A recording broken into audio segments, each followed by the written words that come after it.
ಅತಿಥಿಗಳಾದಂಥ ಕವಿ ಹೃದಯದ ತಾಯಿ ಹೃದಯದ ಶ್ರೀ ಸಿದ್ಲಿಂಗ್ ಚೌಧರಿ ಸರ್ ಅವರೇ, ಶ್ರೀ ರಮೇಶ್ ಬಿರಾದರ್ ಸರ್ ಅವರೇ, ಆಲ್ಮೇಲ್ದವರೇ ಆದಂಥ ನಮ್ಗೆ ಆತ್ಮೀಯರಾದ ಶ್ರೀ MS ಚೌಧರಿ ಗುರುಗಳವರೇ, ಶ್ರೀ H ವಾಲಿಕಾರ್ ಅವರೇ, RH ಬಿರಾದಾರ್ ಸರ್ ಅವರೇ ಮತ್ತು PC ತಳಕೇರಿ ಅವರೇ ಮತ್ತು ಈ ಸಮಾರಂಭದಲ್ಲಿ ಉಪಸ್ಥಿತರಿರುವಂಥ ಶ್ರೀ BB ಪಾಟೀಲ್ ಸರ್ ಅವರೇ, ಶ್ರೀಮತಿ ಭಾರತಿ ಚಿಮ್ಮಲ್ಗಿ ತಾಯಿಯವರೇ, ಶ್ರೀ MM ಕೆಂಬಾವಿ ಗುರುಗಳವರೇ, ಸೇರಿರುವಂಥ ಎಲ್ಲ ಶಿಕ್ಷಕರೇ, ಶಿಕ್ಷಕಿಯರೇ, ತಮ್ಮೆಲ್ಲರಿಗೂ ಅನಂತ ಶರಣಾರ್ಥಿಗಳು. ಬಹುಶಃ ವೇಳೆ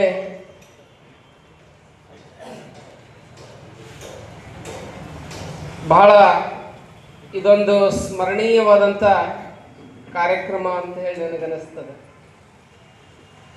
ಯಾಕೆ ಅಂತ ಕೇಳಿದರೆ, ಜೀವನ ಅನ್ನೋದು ಒಂದು ಪುಸ್ತಕ ಇದ್ದ ಹಾಗೆ. ಆ ಪುಸ್ತಕಕ್ಕೆ ಮುಖಪುಟ ಅಂತ ಇರ್ತದೆ, ಲಾಸ್ಟ್ ಪುಟ ಅಂತ ಹೇಳಿ ಇರ್ತಾವೆ, ಒಳಗೆ ಮುನ್ನುಡಿ ಅಂತ ಇರ್ತದೆ, ಹಿಂದೆ ಬೆನ್ನುಡಿ ಅಂತ ಹೇಳಿ ಇರ್ತದೆ. ಆ ಪುಸ್ತಕಕ್ಕೆ ಕೆಲವೊಂದು ಪುಸ್ತಕ ಹೆಂಗಿರ್ತಾವು ಅಂತ ಕೇಳಿದ್ರೆ, ಮೊನ್ನೆ ಒಂದು ಪುಸ್ತಕದ ನೋಡ್ತಾ ಇದ್ದೆ ಚೌಧರಿ ಸರ್. ಪುಸ್ತಕ 3 ಪುಟ ಇತ್ತು, ಮುನ್ನುಡಿ 30 ಪುಟ ಇತ್ತು. ಅರ್ಥ ಆಗತ್ತೆ ನಿಮಗೆ? ಬಹುಶಃ ನಮ್ಮ ಪುಸ್ತಕಗಳು ಹಂಗಾಗಿರ್ತಾವ. ಒಮ್ಮೊಮ್ಮೆ 30 ಪುಟ ಮುನ್ನುಡಿ ಇರ್ತತಿ, 3 ಪುಟ ಪುಸ್ತಕ ಇರ್ತದೆ. ಆದ್ರೆ ನಿಮ್ಮೆಲ್ಲರೂ ಕುಂತಂತ ಇಲ್ಲಿ ಮೇಲೆ ಕುಂತಂತವ್ರ ಪುಸ್ತಕ ಹೆಂಗ ಅಂತ ಕೇಳಿದ್ರೆ, ಪುಟ 300 ಅದಾವು, ಮುನ್ನುಡಿ 3 ಪುಟ ಇದ್ದಂಥವ್ರು ನೀವೆಲ್ಲ ಇತಿಹಾಸದಾಗ ಉಳಿತೀರಿ. ಜಪಾನದ ಒಬ್ಬ ರಾಜ ಶಾಲೆಗೆ ಬರ್ತಾನೆ. ಶಾಲೆಗೆ ಬಂದ್ಬಿಟ್ಲೆ ಈಗ ಒಬ್ಬ ಮುಖ್ಯಮಂತ್ರಿ ಬಂದಾರಂದ್ರೆ ಎಲ್ಲರೂ ಎದ್ದು ನಿಂತು ಅವ್ರಿಗೆ ಗೌರವ ವಂದನೆಯನ್ನು ನಾವು ಕೊಡ್ತೀವಿ. ಆದ್ರೆ ದೇಶದ ರಾಜ ಏನು ಮಾಡಿದ ಅಂತ ಕೇಳಿದ್ರೆ, ಶಿಕ್ಷಕರಿಗೆ ಎದ್ದು ಸೆಲ್ಯೂಟ್ ಹೊಡೆದ. ಎಲ್ಲ ವಿದ್ಯಾರ್ಥಿಗಳು ಕುತ್ಕೊಂಡಿದ್ರು ಕ್ಲಾಸ್ನಲ್ಲಿ. ರಾಜನಿಗೆ ಶಿಕ್ಷಕ ಹೊಡಿಬೇಕಾಗಿತ್ತೆ ಹೊರತು, ಶಿಕ್ಷಕರಿಗೆ ರಾಜ ನಿಂತು ಸೆಲ್ಯೂಟ್ ಹೊಡೆದು ಗೌರವ ವಂದನೆಗಳನ್ನು ಕೊಟ್ಟು ಕೂತ್ಕೊಂಡ ರಾಜ. ಎಲ್ಲ ಕಾರ್ಯಕ್ರಮ ಮುಗಿತು. ಶಿಕ್ಷಕರಿಗೆ ಒಂದು ಉತ್ಸಾಹ ಇತ್ತು. ಏನಂತ ಕೇಳಿದ್ರೆ, ಮಹಾರಾಜರೇ, ನಿಮಗೆ ನಾನೇ ಸ್ಕೂಲಿಗೆ ಬಂದಾಗ ಗೌರವವನ್ನು ಕೊಡಬೇಕಾಗಿತ್ತು, ಆದ್ರೆ ನೀವು ನನಗೆ ಯಾಕೆ ಎದ್ದು ನಿಂತು ಸೆಲ್ಯೂಟ್ ಹೊಡೆದ್ರಿ ಅಂತ ಹೇಳಿದಾಗ ಆ ರಾಜ ಹೇಳ್ತಾನೆ ಒಂದು ಮಾತನ್ನ, ನಾನು ಕಿಂಗ್ ಮೇಕರ್ ನೀವು ಅಂತಂದ. ನೀವು ಕಿಂಗ್ ಮೇಕರ್, ನಾನು ಕಿಂಗ್. ನಾನು ಯಾಕೆ ನಿಮಗೆ ಸೆಲ್ಯೂಟ್ ಹೊಡೆದೆ ಅಥವಾ ಗೌರವವನ್ನು ಕೊಟ್ಟೆ ಎಲ್ಲ ವಿದ್ಯಾರ್ಥಿಗಳ ಮುಂದೆ ಅಂತಂದ್ರೆ, ರಾಜ ಹೇಳ್ತಾನೆ, ಅಷ್ಟು ಮಕ್ಕಳ ಮುಂದೆ ಯಾಕೆ ಹಂಗೆ ಮಾಡಿದೆ ನಾನು ಅಂತ ಕೇಳಿದ್ರೆ, ನನಗೀ ದೊಡ್ಡವರು ಶಿಕ್ಷಕರು, ಈ ದೇಶವನ್ನು ಕಟ್ಟೋರು ಯಾರು ಅಂತ ಕೇಳಿದ್ರೆ ಶಿಕ್ಷಕರು ಅನ್ನುವಂಥ ಅರ್ಥ ಮಕ್ಕಳಿಗೆ ಆಗಲಿ ಅನ್ನೋ ದೃಷ್ಟಿಯೊಳಗೆ ನಾನು ಏನು ಮಾಡಿದೆ ಅಂತ ಕೇಳಿದ್ರೆ ಸೆಲ್ಯೂಟನ್ನು ಹೊಡೆದೆ ಅಂತ ಹೇಳಿ ಆ ರಾಜ ಯಾರಿಗೆ ಹೇಳ್ತಾನೆ ಅಂತ ಕೇಳಿದ್ರೆ, ಆ ಶಿಕ್ಷಕರಿಗೆ ಹೇಳ್ತಾನೆ. ಯಾಕಿದನ್ನು ಹೇಳಿದೆ ಅಂತ ಕೇಳಿದ್ರೆ, ಈ ಪುಸ್ತಕ ಇದೆ ಇಲ್ಲ, ಚಂದ ಬರ್ಕೋಬೇಕು, ಒಳಪುಟಗಳು. ಹುಟ್ಟು ಅನ್ನುವಂಥದ್ದು ಇರ್ತದೆ, ಕೊನೆಗೆ ಸಾವು ಅನ್ನುವಂತಕ್ಕಂಥ ಗೌರವ ಏನಿದೆ ಅಲ್ಲ, ಮಂದಿ ಮಕ್ಕಳಾಗ ಚಂದಾಗೊಂದಿರಬೇಕು, ನಂದಿಯ ಶಿವನ ದಯದಿಂದ ಹೋಗಾಗ 4 ಮಂದಿ ಬಾಯಾಗ ಇರಬೇಕು. ಹೇಳಂಗಿಲ್ಲ ಜನಪದ ಗರತಿ, 4 ಮಂದಿ ಬಾಯಾಗಿರ್ಬೇಕಂತ ನೋಡ್ರಿ. 4 ಅಂತಾಳೆ, ಎಣಿಸ್ 4 ಹೇಳ್ತಾಳೆ. ಯಾಕಂದ್ರೆ ಯಾರು ಇಲ್ಲದ ಕಡೆಗೆ ಸತ್ತಾಗ ಹೊರಾಕರ 4 ಮಂದಿ ಬೇಕಲ್ಲ, ಅದಕ್ಕೆ 4 ಹೇಳ್ತಾಳೆ. ಎಷ್ಟು ಅದ್ಭುತ ಹೇಳ್ತಾಳೆ. ಅವರು ವೇದಿಕೆ ಮೇಲೆ ಕೂತಿದ್ರಲ್ಲ, ನಾನು ನೋಡಿದೆ, ಅವತ್ತು ಸಾನ್ನಿಧ್ಯನ ನನಗೆ ಹಾಕಿದ್ರು ಅಂತ.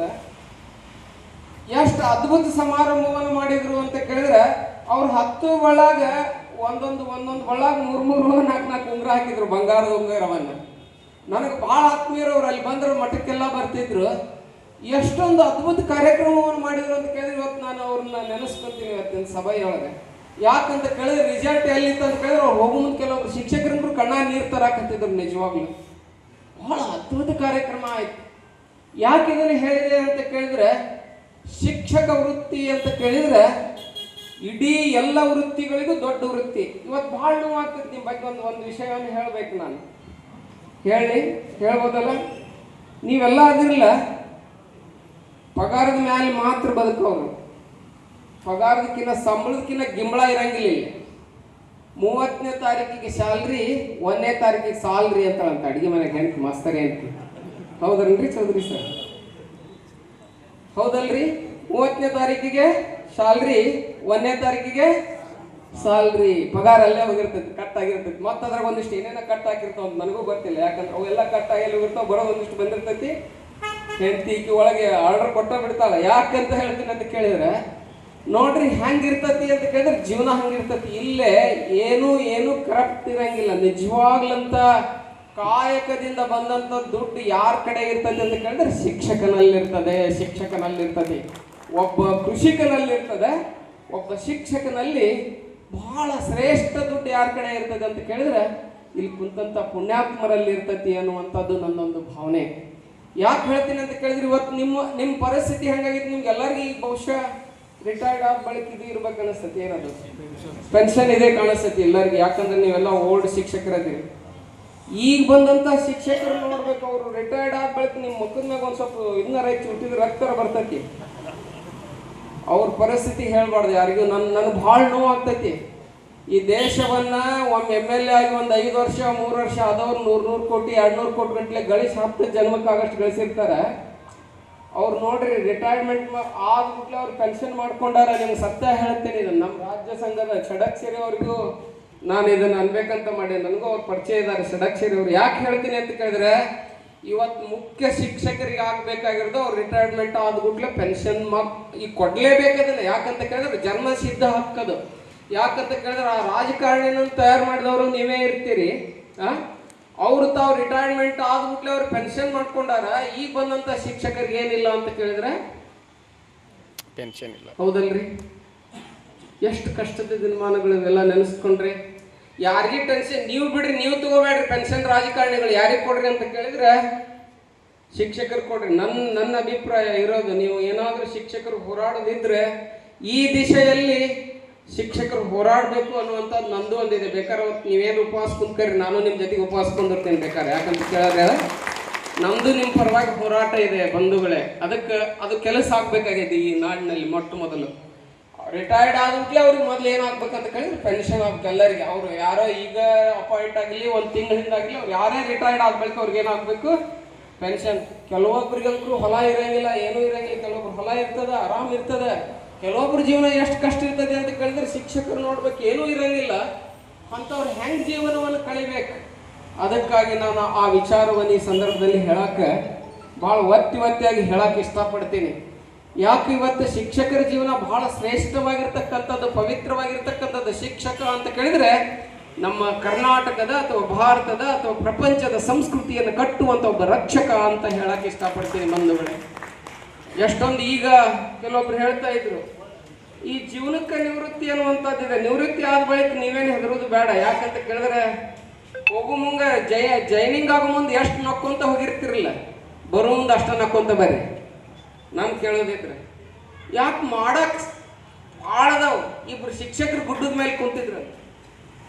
ಸಂಜೆ ಮುಂದೆ ಸೂರ್ಯ ಮುಳುಗಾಕತ್ತಿದ್ದ, ವಾಕಿಂಗ್ ಹೊಂಟಿದ್ರು. ಇಬ್ರು ಗೆಳೆಯರು ದೋಸ್ತಿ ಇತ್ತು. ಗುಡ್ಡದ ಮೇಲೆ ಕುತ್ಕೊಂಡಿದ್ರು, ಆ ಕಡೆ ಸೂರ್ಯ ಮುಳುಗಾಕತ್ತಿದ್ದ, ಇಬ್ರು ಕುತ್ಕೊಂಡಿದ್ರು. ವಿಚಾರ ಮಾಡ್ತಾರೆ ಬಂಧುಗಳೇ. ಇಬ್ಬರು ಶಿಕ್ಷಕರು ಕೂಡಿ ಈ ನಾಡಿನಲ್ಲಿ ದೊಡ್ಡ ಹಿಸ್ಟರಿಯನ್ನು ನಿರ್ಮಾಣ ಮಾಡ್ತಾರೆ. ಇಬ್ರು ಶಿಕ್ಷಕರು ಕುತ್ಕೊಂಡಿರ್ತಾರೆ. ಕುತ್ಕೊಂಡಾಗ ಅವ್ರು ವಿಚಾರ ಮಾಡ್ತಾರೆ. ನೋಡ್ರಿ ಎಷ್ಟು ಅದ್ಭುತ ವಿಚಾರ ತಲೆಯಾಗ ಬರ್ತೈತಿ ಅಂತ ಕೇಳಿದ್ರೆ ಈ ನಾಡಿನಲ್ಲಿ ಅವ್ರನ್ನ ಎಂದೂ ಮರೆಯೋಕ್ಕಾಗಂಗಿಲ್ಲ, ನಾವು ಎಂದೂ ಮರೆಯೋಕ್ಕಾಗಂಗಿಲ್ಲ. ಕುತ್ಕೊಂಡಿರ್ತಾರೆ ಗುಡ್ದಾಗ, ಧಾರವಾಡದ ಹತ್ರ ವಾಕಿಂಗ್ ಹೋಗಿ. ಒಬ್ಬ ಶಿಕ್ಷಕ ಅಂತಾನೆ, ಈಗೊಂದು 1914 ಹಿಂದಿನ ಸುದ್ದಿ ಹೇಳಕತ್ತೀನಿ ನಾನು ನಿಮಗೆ.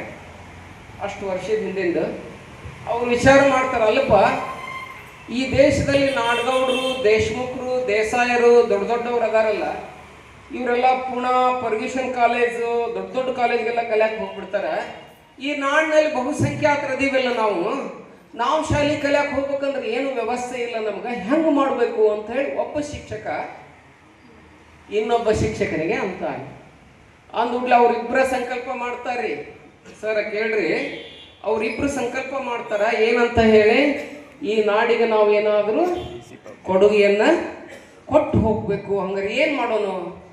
ಪ್ರತಿಯೊಬ್ಬ ಮಕ್ಕಳಿಗೆ ಶಿಕ್ಷಣ ದೊರೆಯಂಗಾಗ್ಬೇಕು, ಅಕ್ಷರ ಜ್ಞಾನ ದೊರೆಯಂಗಾಗ್ಬೇಕು ಅಂತ ಹೇಳಿ ಅವರಿಬ್ರು ವಿಚಾರ ಮಾಡಿ ಮೊಟ್ಟ ಮೊದಲು 1914ರಲ್ಲಿ ಬೆಳಗಾವಿನಲ್ಲಿ ಒಂದು ಸಂಸ್ಥೆಯನ್ನು ಪ್ರಾರಂಭ ಮಾಡ್ತಾರೆ.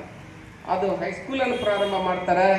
ಅದು ಯಾವುದಂತ ಕೇಳಿದ್ರೆ GA ಹೈಸ್ಕೂಲ್ ಅಂತ ಪ್ರಾರಂಭ ಆಗ್ತದೆ. GA ಗುರುಸಿದ್ದಪ್ಪ ಗಿಲ್ಗಂಚಿ ಮತ್ತು ಅರ್ಟಾಳ್ ರುದ್ರಗೌಡರು ಅನ್ನುವಂಥ ಒಂದು ಹೆಸರಿನಲ್ಲಿ ಪ್ರಾರಂಭ ಆಗ್ತದೆ. ಅದೇ ಮುಂದೆ ದೊಡ್ಡ ಸಂಸ್ಥೆಯಾಗಿ ಏನಾಗ್ತದೆ ಅಂತ ಕೇಳಿದ್ರೆ ಇವತ್ತಿನ KLE ಸಂಸ್ಥೆಯಾಗಿ ಪರಿವರ್ತನೆ ಆಗ್ತದೆ. ಅದಕ್ಕೆ ಬೀಜ ಯಾರು ಅಂತ ಕೇಳಿದ್ರೆ ಇಬ್ರು ಶಿಕ್ಷಕರು ಬಂಧುಗಳೇ. ನಾನು ಯಾಕೆ ಶಿಕ್ಷಕರು ಕಂಡುಬಿಡ್ಲಿ ಅಂತ ಕೇಳಿದ್ರೆ, ನಾ ಯಾವ ಸ್ವಾಮಿಗಳು ನಮಸ್ಕಾರ ಮಾಡಲಿಲ್ಲ ಅಂದ್ರು ನೀವು ಕಂಡುಬಿಡ್ಲಿಕ್ಕೆ ನಾ ಶಿರಬಾಗಿ ಬಿಡ್ತೀನಿ. ಯಾಕಂತ ಕೇಳಿದ್ರೆ ಎಷ್ಟೊಂದು ಅದ್ಭುತ ಶ್ರೇಷ್ಠ ಪವಿತ್ರ ಜೀವನ ನಿಮ್ದು. ಬಹಳ ನಿಮ್ಮಷ್ಟು ಪವಿತ್ರ ಜೀವನ ಯಾರ್ದೂ ಇರಂಗಿಲ್ಲ. ಬಹುಶಃ ಪ್ರಪಂಚದ ಯಾವುದೇ ಮೂಲೆಯೊಳಗೆ ಹೋದ್ರೆ ಒಬ್ಬನರ ನಿಮ್ಮ ಶಿಷ್ಯ ಸಿಗ್ತಾನೆ. ನಮಗೂ ಇರಂಗಿಲ್ಲ ಅಷ್ಟು ಮಂದಿ, ಹೌದಲ್ರಿ? ಒಂದು ವರ್ಷಕ್ಕೆ ಒಂದು 300 ಹುಡುಗರನ್ನ ಕಳಿಸಿರಿ ನಿಮ್ಮ ಶಾಲೆಯಿಂದ, ಅಥವಾ 400 ಅಥವಾ 500 ಹಿಡ್ಕೊರಿ. 500 ಮಂದಿ ಕಳಿಸಿರಂದ್ರೂ ಕೂಡ ಒಂದು ವರ್ಷಕ್ಕೆ ನಿಮ್ಮ 32 ವರ್ಷಕ್ಕೆ ಎಷ್ಟಾಯ್ತು ಅಂತ ಮಲ್ಟಿಪ್ಲೈ ಮಾಡ್ಕೊಂಡು ಬಿಡ್ರಿ. ಎಷ್ಟಾಗ್ತದೆ? ಎಷ್ಟು ಶಿಷ್ಯರು ಇರ್ತಾರೆ, ಎಲ್ಲೆಲ್ಲಿ ಇರ್ತಾರೋ ಏನೋ. ನಾನು ರಿಟೈರ್ಡ್ ಆದ ಶಿಕ್ಷಕರಿಗೆಲ್ಲ ಈಗ ಸಾರೋಡ್ನಲ್ಲಿ ಕುಂದಿಸಿ ಮೆರವಣಿಗೆ ಮಾಡೋದು ನಮ್ಮ ಆಲ್ಮೇಲೆ ಅಲ್ಲಿ ಅವರು ಬ್ಯಾಚಿನ ಎಲ್ಲ ಮಾಡ್ತಿರ್ತಾರೆ. ಅದನ್ನು ನೋಡಿದಾಗ ನಿಜವಾಗ್ಲೂ ಅನ್ನಿಸ್ತದೆ, ಕಣ್ಣಾಗಿ ನೀರು ನಮ್ಗೆ ಬರ್ತದೆ. ಅದು ಎಷ್ಟೊಂದು ಅವರಿಗೆ ಗೌರವ, ಎಷ್ಟೊಂದು ಅವರಿಗೆ ಒಂದು ಸತ್ಕಾರ. ಅದಕ್ಕೆ ನಿಮ್ಮ ಶಿಕ್ಷಕರ ಜೀವನ ಅಂದ್ರೆ ಶ್ರೇಷ್ಠವಾಗಿರ್ತಕ್ಕಂಥದ್ದು. ಬಂಧುಗಳೇ, ನಾನೊಂದು ವಿಚಾರ ಹೇಳಕ್ಕೆ ಇಷ್ಟಪಡ್ತೀನಿ ತಮಗೆ. ಒಂದು ಹೇಳ್ಬೋದಾ? ಒಂದು ಸಣ್ಣ ವಿಚಾರವನ್ನು. ತಾವು ರಿಟೈರ್ಡ್ ಆಗಿರಿ, ನಾನು ಮಕ್ಕಳಿಗೆ ಪಾಠ ಮಾಡೋದು ಬಿಟ್ಟೆ ಅಂತೇಳಿ ಹಿಂಗೇನು ತಲೆಯಾಗಿ ಇಟ್ಕೊಳ್ಳೋಕೆ ಹೋಗ್ಬೇಡಿ. ನಿಮಗೆ ಜೀವನದಾಗ ಒಂದು ಏನಾದರೂ 1 ತಾಸು, ಒಂದು ಅರ್ಧ ತಾಸು ಟೈಮ್ ಇತ್ತು ಅಂತ ಕೇಳಿದ್ರೆ, ನಾನು ಚೌಧರಿ ಸರ್ ಮುಂದೆ ಯಾಕೆ ಹೇಳಕ್ಕೆ, ಚೌಧರಿ ಅವ್ರು ಆ ಕೆಲಸ ಮಾಡ್ಯಾರ ಈಗಾಗಲೇ. ಇಲ್ಲಿ ಮಾಡ್ತಿದ್ರು, ಇಲ್ಲಿ ಬಿಟ್ಟಾರೋ ಏನು ಗೊತ್ತಿಲ್ಲ ನನಗೆ. ನಿಮ್ಮ ಪರಿಸರದಲ್ಲಿ, ನಿಮ್ಮ ಊರಲ್ಲಿ ಅಥವಾ ನಿಮ್ಮ ವ್ಯಾಪ್ತಿ ದೊಡ್ಡದೈತಂದ್ರೆ 12 ತಿಂಗಳಕ್ಕೆ ಚಲೋ 12 ಗಿಡ ನೆನೆಸ್ಬಿಡ್ರಿ. ನಿಮ್ಮ ಮಕ್ಕಳು ನಿಮ್ಮನ್ನು ನೋಡಾಕಿಲ್ಲ, ಮುಂದೆ ಮಾತ್ರ ಅವು ಗ್ಯಾರಂಟಿ ನಿಮ್ಮ ಹೆಸರು ಹೇಳ್ತಾವೆ. ಇವತ್ತು ಸಾಲು ಮರದ ತಿಮ್ಮಕ್ಕನ ಹೆಸರು ಹೇಳೋರು ಯಾರು ಅಲ್ಲ. ಯಾರು ಹೇಳಕತ್ತಾರೆ? ಆಕಿಗೆ ಹೊಟ್ಟೆ ಮಕ್ಕಳು ಇರಲಾರ್ದ ಈ ಗಿಡನ ಮಕ್ಕಳಂತ ಬೆಳೆಸ್ಬಿಡೋನು ಅಂತ ಹೇಳಿ ರೋಡ್ ಬಾಜು ಗಿಡವನ್ನು ಇಬ್ಬರು ಗಂಡ ಹೆಂಡತಿ ಕೂಡ ನೆಟ್ಟರು. ಇವತ್ತು ಸಾಲು ಮರದ ತಿಮ್ಮಕ್ಕ ವೃಕ್ಷ ಮಾತೆಯಾಗಿ ಕರ್ನಾಟಕದ ಇತಿಹಾಸದಲ್ಲಿ ಆಗ್ಬೋದಲ್ಲ. ಅದಕ್ಕೆ ನಾನು ನಿಮ್ಮಲ್ಲಿ ವಿನಂತಿ ಮಾಡ್ಕೊತೀನಿ, ನಿಮ್ಗೇನಾದ್ರೂ ಟೈಮ್ ಇದ್ರೆ, ರಿಟೈರ್ಮೆಂಟ್ ಆದ್ಮೇಲೆ ಟೈಮ್ ಇರ್ತೈತಲ್ಲ, ಆಗಲೇ ಅವ್ರು ಹೇಳಿದ್ರಲ್ಲ, BB ಪಾಟೀಲ್ ಸರ್ ಅಂದ್ರು ಭಾಳ ಒಂದು ಮಾತು ಹೇಳಿ, ಇನ್ನೂ 18 ವರ್ಷ ನಮ್ಮ ಸರ್ವಿಸ್ ಐತಿ, ಯಾವಾಗ ನೀವು ಆರಾಮದಿರಲ್ಲ ಅಂದ್ರಲ್ಲ, ಅದು ಭಾಳ ನೋವಾಯ್ತು ನನಗೆ. ನೀವು ಎಲ್ಲ ಗಣತಿ ಮಾಡೋರು, ನೀವು ವೋಟಿಂಗ್ ಹಾಕ್ಸೋರು, ನೀವು ಅವು ಏನೇನು ಕೆಲಸ ನನಗೆ ಗೊತ್ತಿಲ್ಲ. ಭಾಳ ಹರ್ಯಾಸ್ಮೆಂಟ್. ಕಂಡಕ್ಟರ್ ಒಬ್ರು, ನೀವೊಬ್ರು. ಈಗ ಕಂಡಕ್ಟರ್ ಅಳಾಕತ್ತಾರ, ನನಗೆ ಕಂಡಕ್ಟರ್ ಬಂದಿರ್ತಾರಲ್ಲ, ನನ್ನ ಹತ್ರ ಭೇಟಿಯಾಗಕ್ಕೆ ಅವ್ರು ಕೇಳ್ತಿರ್ತೀನಿ, ಏನ್ರಿ ಫ್ರೀ ಬಸ್ ಮಾಡಿ ಡೋರ್ ಸುಧಾ ಕೇಳಾಕತ್ತಾರ, ಆ ಡೋರ್ ತೊಗೊಂಡು ನಮ್ಗೆ ಹೊಡ್ಯಾಕ್ ಬರ್ತಾರೆ ಹೆಣ್ಮಕ್ಳು ಅಂತ ಹೇಳಿ. ಯಾಕೆ ಇದನ್ನ ಹೇಳಾಕತ್ತೀನಿ ಅಂತ ಕೇಳಿ, ಇಬ್ಬರಿಗೆ ಭಾಳ ಹರ್ಯಾಸ್ಮೆಂಟ್, ಶಿಕ್ಷಕರಿಗೆ ಮತ್ತು KSRTC ಒಳಗಿರ್ತಕ್ಕಂಥ. ಯಾಕೆ ಇದನ್ನ ಹೇಳಾಕತ್ತೀನಿ ಅಂತ ಕೇಳಿದ್ರೆ, ನಿಮಗೊಂದು ಒಳ್ಳೆ ಕೆಲಸ. ಇಷ್ಟು ದಿವಸ ನೀವು ಮಕ್ಕಳೆಂಬ ವೃಕ್ಷವನ್ನು ಶಾಲೆಯೊಳಗೆ ನೆಟ್ಟು ಬಂದಿರಿ, ಅವಕ್ಕೆ ಜ್ಞಾನದ ನೀರನ್ನು ಹಾಕಿ ಬಂದಿರಿ. ನೀವು ಮುಂದೆ ನೀರು ಹಾಕುವುದಿತ್ತು ಅಂತ ಕೇಳಿದ್ರೆ ಪರಿಸರವನ್ನು ಬೆಳೆಸುವಂಥ ಒಬ್ಬ ಶೇಕ್ಸ್ಪಿಯರ್ ಆಗಿ ನೀವು ವರ್ಡ್ಸೊತ್ತಾಗಿ ಹೊರಡ್ರಿ. ಹಂಗೇನಾರು ಮಾಡಿದ್ರೆ ನನ್ನೂ ಕರೀರಿ, ನಾನು ಬಂದು ನಿಮ್ಮ ಜೊತೆ ಗಿಡ ಹಾಕ್ಸ್ತೇನೆ. ಯಾಕಂತ ಕೇಳಿದ್ರೆ ಚೌಧರಿ ಸರ್ ಇದನ್ನೆಲ್ಲ ಮಾಡ್ಯಾರ. ನಿಮ್ದು ಟೀಮ್ ಆಯ್ತು, ನಾ ಇಲ್ಲಿ ಭಾಳ ಸಲ 2-3 ಸಲ ಬಂದಿದ್ದೇನೆ. ದಯವಿಟ್ಟು ನಾನು ಹೇಳ್ತೀನಿ, ವಿನಂತಿ ಮಾಡ್ಕೊತೀನಿ, ಹೋಗುವಾಗ ನೀವು ರಿಕ್ವೈರ್ಮೆಂಟ್ ಎಲ್ಲ ತೊಗೊಂಡು ನಿಮ್ಮನ್ನು ಹೊರಗೆ ಹಾಕ್ಬೋದು. ಒಂದು ಗಿಡ ಹಂಗೆ ಮಾಡೋದಿಲ್ಲ, ಒಂದು ಗಿಡ ಹಂಗೆ ಮಾಡೋದಿಲ್ಲ ಬಂಧುಗಳೇ. ಅದಕ್ಕೆ ನಿಮ್ಗೆ ಏನಾದರೂ ಟೈಮ್ ಇತ್ತಂದ್ರೆ ಅಲ್ಲೇ ಕೂಡ್ರಿ, ಒಂದು ಶಿಕ್ಷಕರು ಒಂದು ಬಳಗ ಮಾಡ್ಕೊಂಡು ಇಷ್ಟು ಒಂದು ವರ್ಷಕ್ಕೆ 12 ಗಿಡ ಹಚ್ಚಿರಿ. ನೀವು ಹೋಗೋ ಮಟ್ಟ ಎಷ್ಟು ಗಿಡ ಹಾಕ್ತಾವೆ ಅಲ್ಲೇ ಎಲ್ಲಿ ರೋಡ್ ಬಾಜು ಎಲ್ಲಿ ಜಾಗ ಇರ್ತೈತಿ ನೋಡ್ಕೊಂಡು, ಯಾರಿಗೂ ತೊಂದರೆ ಆಗ್ಲಾರ್ದ ಒಂದಿಷ್ಟು ಗಿಡ ಹಾಕ್ಬಿಟ್ರೆ ಎಷ್ಟೊಂದು ಹೆಸರು ಬೆಳೀತದ ಬಂಧುಗಳೇ. ಅದಕ್ಕೆ ಅಂಥ ಕೆಲಸವನ್ನು, ಪರಿಸರವನ್ನು ಕಟ್ಟುವ ಕೆಲಸವನ್ನು, ಇಷ್ಟು ದಿವಸ ಶಿಕ್ಷಣ ಕಟ್ಟುವ ಕೆಲಸ ಮಾಡಿರಿ, ಇನ್ನು ಮುಂದೆ ಪರಿಸರ ಕಟ್ಟುವ ಕೆಲಸ ಮಾಡಿಬಿಟ್ರಿ ಅಂತ ಕೇಳಿದ್ರೆ ನಮ್ಮ ಕರ್ನಾಟಕ ನೀವು ಇದ್ದಲ್ಲಿ ಏನಾಗ್ತದೆ ಅಂತ ಕೇಳಿದ್ರೆ ಸುಜಲಾಂ ಸುಫಲಾಂ ಸಸ್ಯ ಶ್ಯಾಮಲಾಂ ಆಗಿ ಪರಿವರ್ತನೆ ಆಗ್ತದೆ ಅನ್ನುವಂಥ ಮಾತನ್ನು ಈ ಸಂದರ್ಭದಲ್ಲಿ ಹಾರೈಸಿ, ಬಹುಶಃ ನಮ್ಮ ಶರಣು ಲಂಗೋಟಿ ನನಗೆ ಮೊನ್ನೆ ಫೋನ್ ಹಚ್ಚಿದ್ರು. ನನಗೆ ಅವ್ರು ಲಕ್ಷ್ಮಣ್ ರೇಖೆ ಇದ್ದಂಗೆ ಅದು ಅವ್ರ ಮಾತಂದ್ರೆ. ಯಾಕಂತ ಕೇಳಿದ್ರೆ ಕೆಲವೊಬ್ರು ಮಾತು ಮೀರಾಕ ಬರಂಗಿಲ್ಲ. ನಿಮ್ಮೂರಿಗೆ ನಾವು ಬರಬೇಕಾದ್ರೆ ನಿಮ್ಮ ಮನಸ್ಸೊಂದಿರಬೇಕು. ಈಗ ನಾನು ಗದಗ ಹೋಗ್ಬೇಕಾಗಿತ್ತು, ಇಷ್ಟೊತ್ತಿಗಾಗಲಿ ನಿನ್ನೆ ಹೋಗ್ಬೇಕಾಗಿತ್ತು. ನಿನ್ನೆನೂ ಒಂದು ಕಾರ್ಯಕ್ರಮ ದೇವರಿಬ್ಬರು ಒಬ್ಬ ಶಿಕ್ಷಕರು ನಮ್ಮ ಸಾರವಾಡ ಸರ್ ಎಷ್ಟು ಚಲೋ ಕೆಲಸ ಮಾಡಿ ಇನ್ನೊಬ್ಬರನ್ನ ನೆನೆಸ್ಬೇಕು. ಈ ಸಂದರ್ಭದಲ್ಲಿ ನಾನು ಒಂದು 80 ವರ್ಷದಿಂದ ಸರ್, ನಿಮ್ಗೆ ಗೊತ್ತೈತೇನೆ ಚೌಧರಿ ಸರ್, ನಮ್ಮ ವಡಗೇರಿ ಸರ್, ನಮ್ಮ ವಡಗೇರಿ ಮೊನ್ನೊಂದು ಬಿಜಾಪುರದಲ್ಲಿ ಒಂದು ಪುಸ್ತಕ ಪ್ರಿಂಟ್ ಆಯ್ತು. ನೀವೇನು ಅತರ್ಗದಲ್ಲಿ ನಮ್ಮ ರೇವಣ ಸಿದ್ದಪ್ಪ ಸರ್ ತೇರು ಎಳಿತಾರಲ್ಲ, ನಮ್ಮ ಸಿಂದಗಿ ತಾಲೂಕಿನ ನಾವು ಸಂತೋಷ ಪಡ್ಬೇಕು ಅಂತ ಕೇಳಿದ್ರೆ ಇಲ್ಲೇ ಕೋರವಾರದಾಗ ನಮ್ಮ ವಡಗೇರಿ ಸರ್, ನಬಿ ಸಾಬ್ ವಡಗೇರಿ ಸರ್ ನಶೀನಾಗಿ ಎದ್ದು 3 ಗಂಟೆಗೆ ಎದ್ದು ಲಾಟನ್ ಹಚ್ಕೊಂಡು ಎಲ್ಲಾ ಮಕ್ಕಳನ್ನ ಎಬಿಸಿ ಕರ್ಕೊಂಡು ಬಂದು ಅವರಿಗೆ ಮಧ್ಯದಲ್ಲಿರೋ ಮನೆಯಲ್ಲಿ ಕುಂದಿರಿಸಿ ಲಾಟನ್ ಹಚ್ಚಿ ಓದಿಸಿದಂತ ಒಬ್ಬ ಶಿಕ್ಷಕ ನಮ್ಮ ಸಿಂದಗಿ ತಾಲೂಕಿನ ಮತ್ತೊಬ್ಬರು ರೇವಣ ಸಿದ್ದಪ್ಪ ಮಾಸ್ತರ್ ಯಾರು ಅಂತ ಕೇಳಿದ್ರೆ ನಮ್ಮ ವಡಗೇರಿ. ಅವ್ರ ಬಗ್ಗೆ ಪುಸ್ತಕ ಬಂದಿದೆ, ಪುಸ್ತಕ ಇದ್ರೆ ಓದ್ರಿ ನೀವೆಲ್ಲ. ರಿಟೈರ್ಡ್ ಆದ ಬಳಿಕ ಹುಚ್ಚು ಮನಸ್ಸಿನ 10 ಮಕ್ಕಳು ಜಗ್ಗ ಕೆಲಸ ಇರ್ತಾವ, ನೀವು ಮಾಡ್ಕೊ ಸಾಹಿತ್ಯದ ಕೆಲಸ ಮಾಡ್ರಿ, ಕನ್ನಡ ಸಾಹಿತ್ಯ ಪರಿಷತ್ ಅಲ್ಲಿ ದುಡೀರಿ, ಕನ್ನಡಕ್ಕಾಗಿ ದುಡೀರಿ, ಎಲ್ಲಿ ಬೇಕಾದಲ್ಲಿ ಕಲಿಸಿದ್. ನಾ ರಿಟೈರ್ಡ್ ಆದೆ ಅಂತ ಕೇಳಿ ಮುಖ ಜೋಲ್ ಇಟ್ಕೊಂಡು ಇನ್ನೂ 20 ವರ್ಷ ಬದುಕು ಏನಿರ್ತದ ಆರಾಮ್. ಈ ಕಡೆ ಮನೆಗೆ ಹೋದ್ರೆ ಆಯ್ತು ತಡ್ರಿ, ಅವ್ರು 8 ಗಂಟೆಗೆ ಟಿಫನ್ ಕೊಡೋರು, ಅವ್ರು 10 ಗಂಟೆಗೆ ಮಾಡಕತ್ತಾರೆ. ಯಾಕಂತ ಕೇಳಿದ್ರೆ ಇನ್ನು ಡ್ಯೂಟಿ ತೋರಿ ಮನ್ಯಾಗ ಐತಿ ನನ್ನೆಲ್ಲ. ಅದಕ್ಕೆ ಸುಮ್ಮನೆ ಅಂಥವೇನು ಇಟ್ಕೊಳಕ್ ಹೋಗ್ಬೇಡ್ರಿ ಮನಸ್ಸಿನಾಗ. ಆನಂದವಾಗಿ ನಿರಾಳಿರ್ರಿ, ಹೂ ಹರಳದಂಗೆ, ನೀರು ಹರದಂಗೆ, ಗಾಳಿ ಬೀಸ್ದಂಗೆ ನೀವು ಇದ್ದು ಬಿಟ್ರಿ ಅಂತ ಕೇಳಿದ್ರೆ ಈ ಕಡೆ ಮನೆಗೂ ವಜ್ಜಾಗಂಗಿಲ್ಲ. ಎಲ್ಲರೂ ಕೂಡ ಒಂದು ಗುಡಿ ಅಥವಾ ಮಠ ಊರಾಗಿರ್ತಾವ, ಅಲ್ಲಿ ಹೋಗ್ರಿ, ಒಂದಿಷ್ಟು ಏನಾರ ಆಧ್ಯಾತ್ಮದ ಚರ್ಚೆಯನ್ನು ಮಾಡ್ರಿ, ಒಳ್ಳೊಳ್ಳೆ ವಿಚಾರಗಳನ್ನು ಮಾಡ್ರಿ. ಅಲ್ಲೊಂದೇನೋ ಜ್ಞಾನದ ಬೆಣ್ಣೆ ತುಪ್ಪ ಬರಲಿಕ್ಕೆ ಸಾಧ್ಯ ಇದೆ. ಜೀವನ ಅನ್ನುವಂಥದ್ದು ಚಂದ ಒಳ್ಳೆ ಪುಟಗಳನ್ನು ಬರ್ಕೊಂಡು ಹೋಗ್ಬಿಟ್ರೆ ಅದೊಂದು ಸುಂದರವಾದಂಥ ಪುಸ್ತಕ ಆಗ್ತದೆ. ಅದಕ್ಕೆ ಹೇಳ್ತಾರಲ್ಲ, ಜಬ್ ಹಮ್ ಪೈದಾ ಹುಗೆ ಹಮ್ ರೋಹೆ ಜಗ ಹಸೆ ಐಸಿ ಕರ್ನಿ ಕರ್ಚಲೋ ಜಗ ಹಸೆ ಹಮ್ ರೋಹೆ ಎನ್ನುವಂಥ ಮಾತನ್ನು ಹೇಳ್ತಾನೆ ಕಬೀರ. ನಾವು ಹುಟ್ಟಿದಾಗ ನಾವು ಅಳ್ತಿರ್ತೀವಂತ, ನಮ್ಮ ಮನ್ಯಾಗ ನಮ್ಮ ತಂದೆ ತಾಯಿ ನನ್ನ ಗಂಡು ಹುಡ್ತಿ ಹೆಣ್ಣು ಹುಡ್ತಿ ಅಂತ ಹೇಳಿ ಪೇಡೆ ಹಂಚ್ತಾ ಇರ್ತಾರಂತ. ಆದ್ರೆ ಆ ಮಗು ಅಳ್ತಿರ್ತದೆ, ಇವರು ಪೇಡೆ ಹಂಚ್ತಿರ್ತಾರೆ ಖುಷಿಯಿಂದ. ಅದೇ ಮಗು ದೊಡ್ಡದಾಗಿ ಒಬ್ಬ ರೇವಣ ಸಿದ್ದಪ್ಪ ಮಾಸ್ತರ್ ಆಗಿಯೋ, ನಮ್ಮ ವಡಗೇರಿಯವರಾಗಿಯೋ, ಅಥವಾ ಏನೋ ಒಂದು ಒಳ್ಳೆ ಮಹಾತ್ಮನಾಗಿಯೋ, ಬಸವಣ್ಣನಾಗಿಯೋ, ರಾಧಾಕೃಷ್ಣನಾಗಿಯೋ, ಜ್ಯೋತಿಬಾ ಫುಲೆ, ಸಾವಿತ್ರಿ ಫುಲೆ ಆಗಿ ಹೋಗ್ಬೇಕಾದ್ರೆ ಆ ಮಗು ಎಂಥ ಹೋದ್ನಲ್ಪ ಮಾಸ್ತರ್, ಎಂಥವ್ರು ಹೋದ್ರಲ್ಲ ಅಂತೇಳಿ ಅವ್ರು ನೆನೆಸ್ತಿದ್ರು ಅಂತ ಕೇಳಿದ್ರೆ ಅವ್ರು ನಕ್ಕೊಂತ ಹೋಗಿರ್ತಾರೆ, ನಾವು ಅವ್ರ ಹೆಸರಿನಾಗ ಅಳ್ತಿರ್ತೀವಿ ಅಂತ. ಅದೇ ನಿಜವಾದ ಜೀವನ ಅನ್ನುವಂಥದ್ದನ್ನು ನಮ್ಮವ್ರು ಹೇಳ್ತಾ ಇದ್ದಾರೆ. ಅದಕ್ಕೆ ತಮ್ಮ ಜೀವನ ಅಂಥದ್ದಾಗಲಿ, ನಾವು ರಿಟೈರ್ಡ್ ಆಗೀನಿ ಅಂತೇಳಿ ಇವತ್ತು ಹಿಡ್ಕೋಬೇಕು ಹೋಗ್ಬೇಡ್ರಿ ನೀವು. ಅದು ಹೇಳ್ತೀನಿ ನೋಡಿ, ರಿಟೈರ್ಡ್ ಅಂದಾಗ ಯಾವಾಗ ರಿಟೈರ್ಡ್ ಹಾಕಿ ಗೊತ್ತೇನು? ಯಾವಾಗ ರಿಟೈರ್ಡ್ ಹಾಕಿ ಹೇಳ್ರಿ? ಕೊನೆ ಹೆಸರು ನಾವು ಬಂದಾಗ ನಮ್ಮ ಹೆಸರು ಇದಂಗಿಲ್ಲ. ನಮ್ಗೆ ದೇವ್ರೇನು ಕೊಟ್ಟಿರ್ತಾನ್ರಿ? ಉಸಿರು ಕೊಟ್ಟಿರ್ತಾನೆ. ನಾವು ಹೋದಾಗ ನಮ್ಗೆ ಉಸಿರು ಇರಂಗಿಲ್ಲ. ಈ ಜಗತ್ತಿನಾಗ ಹೆಸರು ಬಿಟ್ಟಿದ್ದಂದ್ರೆ ಅವತ್ತೇ ರಿಟೈರ್ಮೆಂಟ್ ಅಂತ ತಿಳ್ಕೊಂಬಿಡ್ರಿ. ಎಂದೂ ರಿಟೈರ್ಡ್ ಆಗಂಗಿಲ್ಲ. ಮನುಷ್ಯನ ಇಟ್ಕೊಂಡ್ಬಿಡ್ರಿ ತಲೆಯಾಗ, ನಾ ರಿಟೈರ್ಡ್ ಕೆಲಸದಿಂದ ರಿಟೈರ್ಡ್ 108 ಅದಾವ ಕೆಲಸ ಮಾಡಕ್ಕೆ. ನೀವು ಒಟ್ಟಾದ್ರೆ ಏನು ತಿಳ್ಕೊಳಕ್ ಹೋಗ್ಬೇಡ್ರಿ ಅನ್ನುವಂಥ ಮಾತನ್ನು ಈ ಸಂದರ್ಭದಲ್ಲಿ ತಮ್ಮೆಲ್ಲ ಹಾರೈಸಿ, ನನಗೂ ಬಹಳ ಪ್ರೀತಿಯಿಂದ ಈ ಕಾರ್ಯಕ್ರಮದಲ್ಲಿ ಕರೆದು ಇಂಥ ಎಲ್ಲ ಶಿಕ್ಷಕಿ ದೇವರನ್ನ ಮುಖ ನೋಡ್ಲಿಕ್ಕೆ ದರ್ಶನ ಆಯ್ತಲ್ಲ, ಶ್ರಾವಣದಾಗ ದೇವ್ರ ದರ್ಶನ ಆದಾಗ ಆಯ್ತು ನನಗೀಗ. ಅದಕ್ಕೆ ತಮ್ಮೆಲ್ಲರಿಗೆ ಅನಂತ ಶರಣಾರ್ಥಿಗಳನ್ನು ಹೇಳಿ ನನ್ನ ಮಾತುಗಳನ್ನು ಮುಕ್ತಾಯ ಮಾಡ್ತಾ ಇದ್ದೀನಿ. ಜೈ ಗುರು.